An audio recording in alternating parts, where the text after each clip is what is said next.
years, 7 months, and 21 days.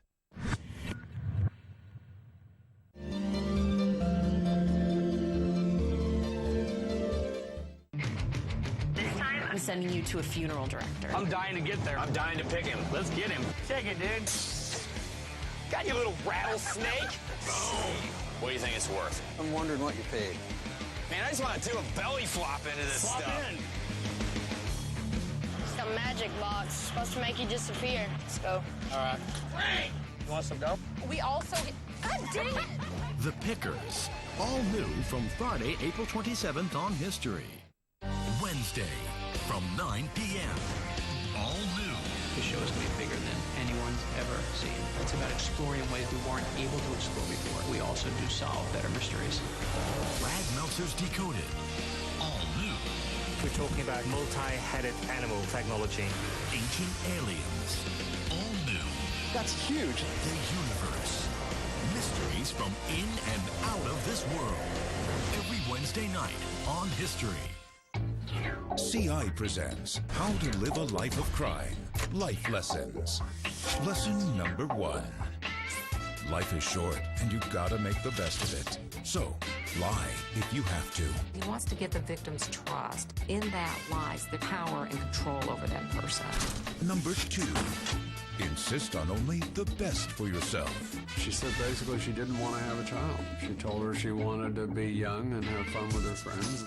Lesson 3. Always keep a low profile. He was doing this for the attention. He was saying, I'm the barefoot bandit. You can't catch me. Here I am. Number 4. Be handy with a knife. The killing, the dismembering, it was just a process he really enjoyed. For more How to Live a Life of Crime, Life Lessons, watch the all-new Lives of Crime every Sunday night at 9, only on CI. Follow the lead. Imagine the head turning sideways a little bit, and then there's 2 eyeballs peering at you, and at night with the strobe lights coming up like that, you know, over Bangkok. It's fantastic.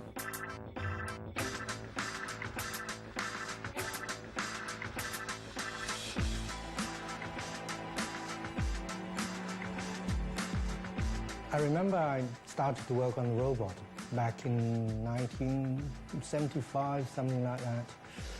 And the owner of the Bank of Asia was looking for a design, and he asked me to produce a series of sketches. So he said, oh, come on, just one more little sketch. So that was the 10th year of sketching this game. And I couldn't think of anything until that morning. I remember my son came into my studio with his latest Japanese toy, and he was playing it in front of me, and I remember sort of sketching away, you know, subconsciously, and it came out to be a robot. And I sent that sketch in to my friend as a kind of joke, if you like. A few days later, he rang me up, he said, well, that's it, that's what we want. And they all liked it. So this is really a revelation. It means that the older you get, the more you sort of throw you back to your childhood. Now, the robot, besides being friendly and all that, a happy project, is Asian or Thai, in the way that the machine has been humanized. I designed the eyes to have the strobe lights, so that in the evening the lights would come out and shine over Bangkok. In the head, you have the executive rooms, VIP rooms, etc. So that's the brain part of the bank. Each nut and bolt can hold up to 10 people quite easily, so it's really gigantic. It was something very new in those days. We're talking about 1986 when the project was built. And it became a skyline, a sort of a mascot for Bangkok. You have to try to paint the picture in those days. There were very few big buildings in that area. The robot was the tallest structure on Sathorn Road. There was no sky train, there was nothing, it was quite quiet. And suddenly you see this thing standing there. But now it's completely engulfed by tall buildings, 40, 50, 60 stories, all around it. It's quite uncanny. You would see it behind the SkyTrain, and then you would see the SkyTrain and small trains running in front of it, and with this big robot in the background, you know. A big toy seeing a smaller toy. But the children loved it.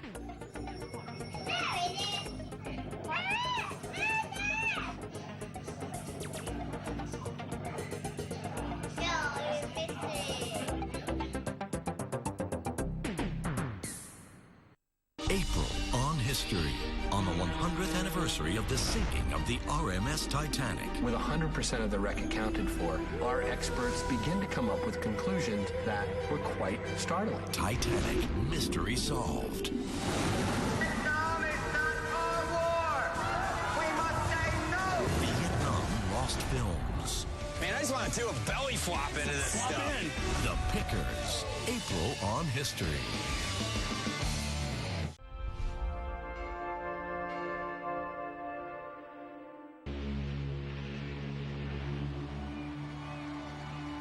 It's just an unbelievable story. I mean, you wouldn't believe it if someone wrote it. It was a ship of dreams.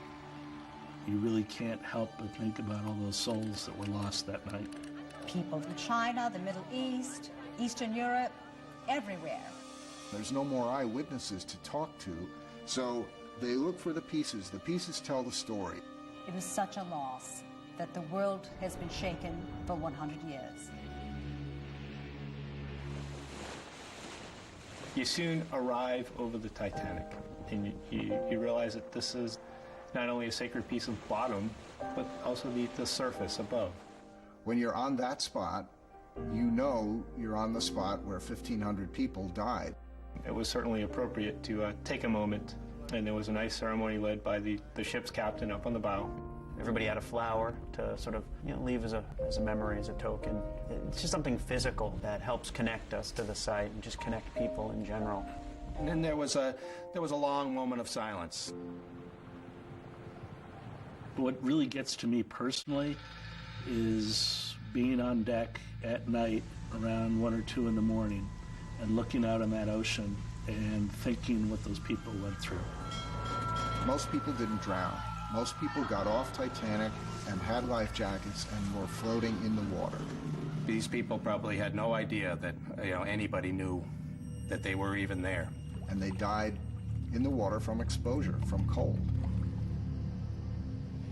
Okay, proceed at 2 knots to the launch point. All right. The resting place of Titanic is at about 3,800 meters.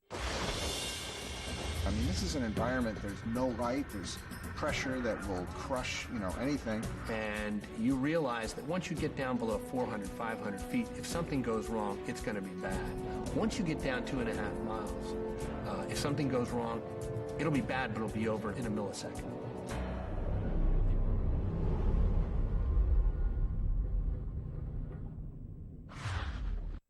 This is the first time we're going to get this big picture. The first images coming up are staggering. There you are, transported to the seafloor. It's mind-boggling. This practically frozen moment of time is reflected through this veritable museum of the events of April 14th, 15th, 1912. The premiere of Titanic, Mystery Solved. Tomorrow, 8 p.m. on History.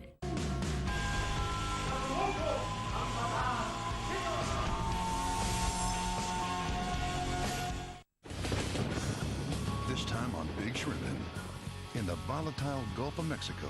Lord help us. The big storm has passed, We're gonna get ate up! but the trouble has just begun. Shrimp's kind of real small. With smaller shrimp, Got a load of rocks. or no shrimp at all, Shrimp. Expect anything to happen.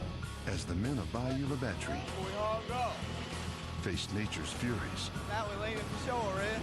and their own failures. That one bud came with high. With me, then.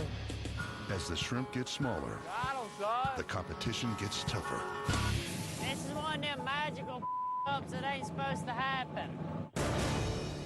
On America's Gulf Coast, the fortunes of an entire industry are on the line. That's my style of shrimping. I've always went after big shrimp.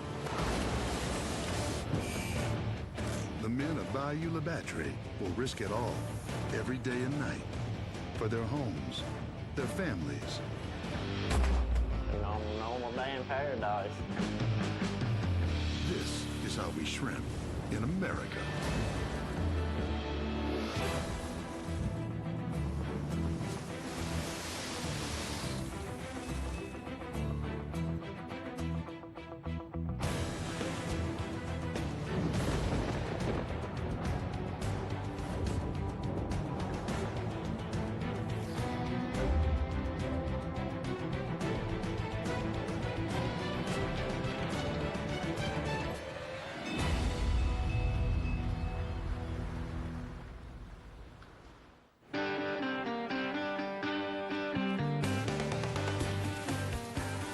The boats from Bayou La Batterie, Alabama are pulling nets full of shrimp from the Texas Gulf waters. It's day 14 of the Texas Open, which usually serves up the most lucrative shrimping of the year. Captain Brownhead is looking for a comeback, and so far has brought up the biggest hauls out of the Texas waters. Old Roy is ready to catch some shrimp. Young upstart Captain Bullfrog is a close second. Everything's going good and we're getting good trips, you know. That's all. It's to be my glory. And 35-year veteran Captain Redbone is having a tough time of it. Texas Open is what I say.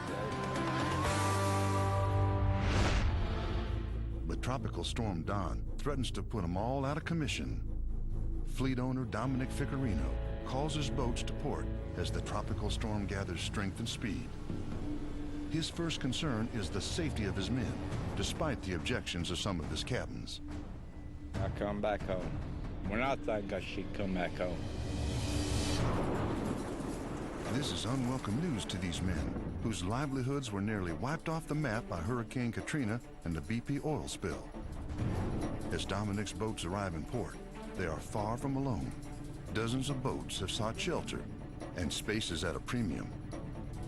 Bullfrog's the last to arrive and is forced to moor alongside the Miss Hannah. Redbone's now sandwiched between the Barbara and the dock. That's good, that's good. Well, that's it for us. We got it secured. 一つはどれか。3番。真ん中から行きました。外川清隆です。アシスタントがゆっくりと丁寧に最初のリンゴを今まな板へと置きます。このリンゴを切るのはリンゴ職人外川清隆本人です。さあ自身の手で怪しいっすよね。青森産のリンゴムツとなるかどうか。どうぞ切ってください。ゆっくりと前に出る。さあ切れるかどうか。最初のリンゴは体重をかけてアップルカッターがリンゴを8つに割った。まず最初のリンゴは切れました。本物です。よしよしよし。残るリンゴは4つということになりました。難しいな。2番。左から2番目のリンゴをチョイスしました外川清隆です。リンゴ作り歴24年。さあ絶対に本物を見極める男外川が行く。2番目も本物のリンゴだ。さすがですね。さあ一番右側のリンゴを選んだ川島光恵。全く表情は変わりません。本物か。そしていく。これも本物です。追い詰められたのは川島光恵。ついに2分の1の確率まで外川がやってきました。鉾田で初の女性チャレンジャーがさあ残り2分の1まで来ています。果たして外川清隆はどちらを選ぶのか。自分の人生をかけた選択です。リンゴ職人のプライドが守られるか、それとも打ち砕かれるか。全てが決まります。外川はこの勝負を制するか、それとも鉾田で初の女性チャレンジャーか。さあ残り2分の1まで来ています。4番。外川が選んだこのリンゴが切れれば外川の勝ち、切れなければ川島光恵の勝ち。ついに最後の選択がなされました。